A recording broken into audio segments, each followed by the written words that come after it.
on the inside of the GLC300 Mercedes-Benz. Now clearly, if you're looking for a SUV or CUV, this might be the ideal candidate for you because it's not too big and it's not too small. The interior space in the front. What do you want to do? I don't want to be interrupted. Now that I'm done being interrupted by the onboard assistant, there's a few things that you want to talk about, and that is the interior quality or the quietness. Now, there are a ton of different packages and options for this. It starts at about $45,000. This is optioned out to about $60,000, and you want to know that certain things are worth your money. The first thing is the Burmeister audio upgrade. It's a surround sound. It's not 3D audio, but it tests unbelievably well, in large part thanks to the interior quality. You can tell that the audio system was designed along with the interior. It wasn't an afterthought. They didn't just slap it on after the fact. The only thing that it lacks is overall bass performance. If you're somebody that wants bass-heavy music and you turn up the bass all the way, this is not going to blow your eardrums or your windows out.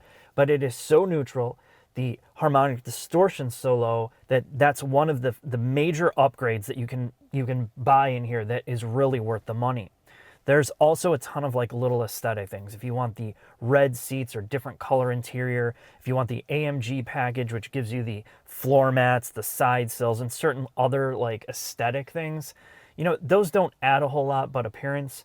But the main thing that you want to look at is like the cold weather package if you're in a cold weather climate. Obviously the audio. And then if you're a big fan of having screens and digital information, you update to the digital instrument cluster, which has some good functionality. And I think that's the big thing to talk about. The safety suite works pretty good. Lane departure warning and assist it all works. But the big thing is the infotainment. It is leaps and bounds better than pretty much everything out there, aside from maybe the BMW setup. That's pretty much their main competition. But I feel like there's a lot more usability here. You have the touchscreen, you have the touchpad, which is nowhere near as good as a physical controller, but it does give you haptic feedback whenever you click to the next item on the screen. So when you move left or right, you kind of see where your finger's going. And that's a problem with like the Acura system. Like, well, we don't want you to see where you're going. At least they show you where you're at. The haptic feedback kind of sounds like a typewriter where they have the sound effect every time you move and click. So that can kind of get a little bit annoying, but you can turn all that down. And this is one of the systems that is pretty intuitive once you understand how everything works. Until then, there's a ton of information here that mostly doesn't need to be here. And controlling it and getting around takes some time. Like the touch sensitive stuff on the steering wheel. Like literally it acts like a slider or a touchpad or a thumbpad, which really doesn't exist anymore. It used to exist on like Blackberries, and it's here on the steering wheel to kind of to use the screen in the gauge cluster, and the other one controls the infotainment. It's definitely nowhere near as intuitive as having a D-pad or physical clicky buttons, and you're always kind of wonder where the hell you're at in the center screen when you're always swiping around. But the way everything feels in here is top-notch. Buttons and knobs and switches all click. The vents have a nice look to them. The gloss black is hidden behind the side of the vents, so even that doesn't stick out. But there's a lot of attention to detail from the alloys, kind of this wood-type material, the grille design on the Burmeister mid-range speakers. It just has a sense of quality. And when you're driving, everything is super quiet. And that's the main thing you want from a luxury SUV. You want it to be quiet, you want it to be refined, and you want it to be soft riding, which I'll get to that in the driving bit. Now, there are some negatives here. All your HVAC control relies on the touchscreen. There's too much physical information and data being displayed on these two screens. But everything is so well designed, so solidly designed, and then you have attention to detail like the lighting. And this is a big thing with luxury cars and cars in general. Like the map light up here. It kind of brightens up slowly, and then you come up to the 5 LEDs, which have a really good neutral color temperature. It's in probably about between 3,500 and 4,000 K. I didn't measure it, but everything has a very natural warm color. There's no cool blue lighting. It doesn't sear your retinas when you turn it on.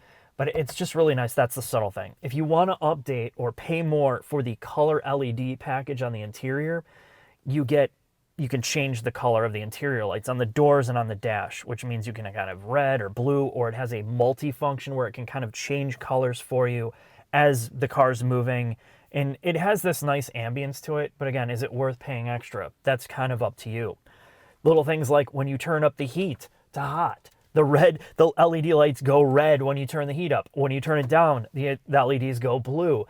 And even the headlights, when you turn on the brights, it kind of has this scatter effect of the lights as they aim and angle themselves. And when you turn on the brights, it kind of draws outward. It's just a neat, subtle effect that doesn't cost them much, but it makes you feel like you're in a more special cabin. Now, not everything's great. Clearly, this is based on a more affordable platform. It's a rear-wheel drive architecture first, and then you can add all-wheel drive to it. The rear-wheel drive architecture, much like BMW's platforms, gives you much better drivability. And when you look at the underneath, there's a good use of aluminum. There's a good use of undercoating, which means that's one of the reasons why you don't have a ton of road noise in this car. And everything seems to be designed at a much higher quality than some of the more budget competitors. And that's where you start to see some of the difference. The business end of the GLC.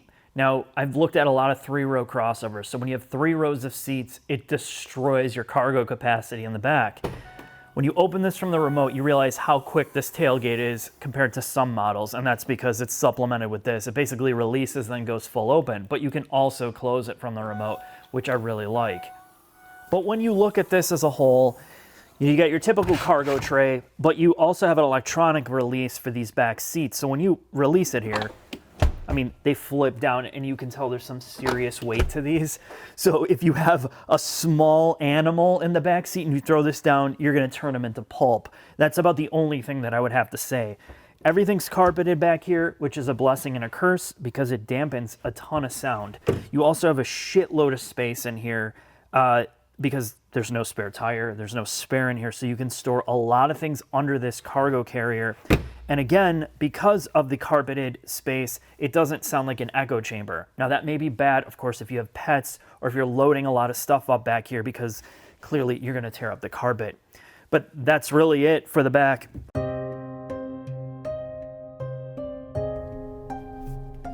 Setting off in the GLC300 all-wheel drive.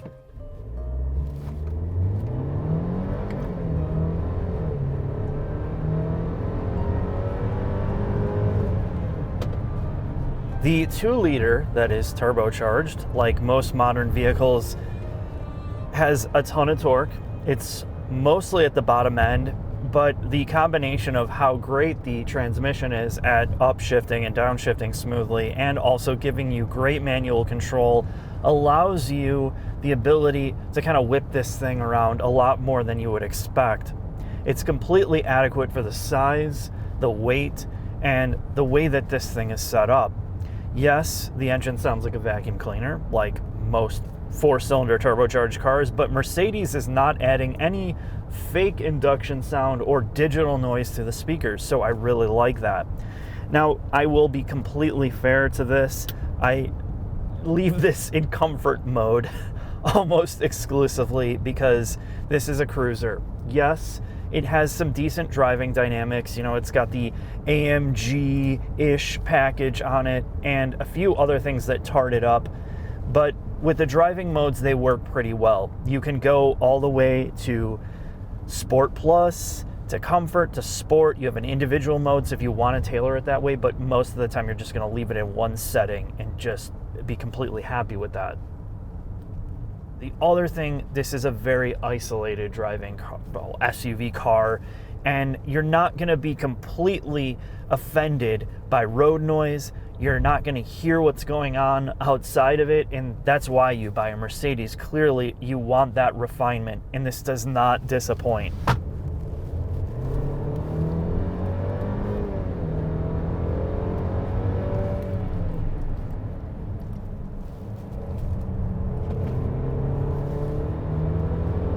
Even on these snow tires, there's not a ton of road noise. It gets around well and it rides superbly, and I think that's the main thing. There's never a time when you're behind the wheel of this where you feel like it's gonna crash, it's gonna bounce, it's gonna jar you. It's good over every single pavement type, specifically in comfort mode. And that's one of the main reasons why I've enjoyed driving this so much. I'm gonna launch this off the line. We're gonna go into Sport Plus.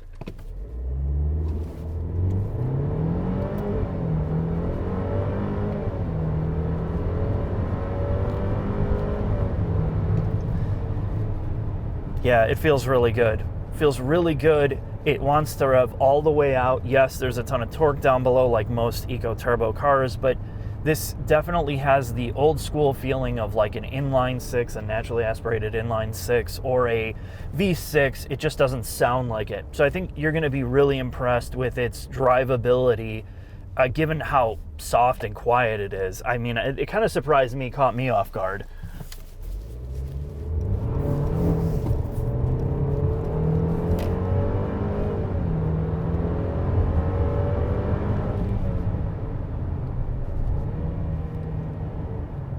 So the highlights of driving this is creature comforts. I talked about this a little bit on the interior space, and I'm gonna reiterate it.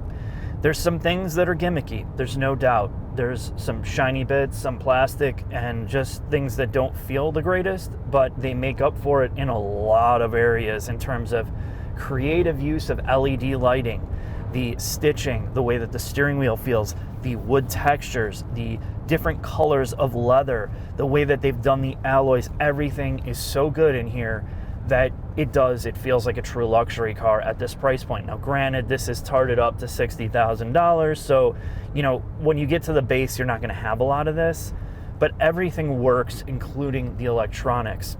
And I think that's why you're going to buy this. Isolation, ride comfort, drivability, and all the little things that Mercedes is known for, namely in the electronics, is very good. But now's a great time to get into the final thoughts.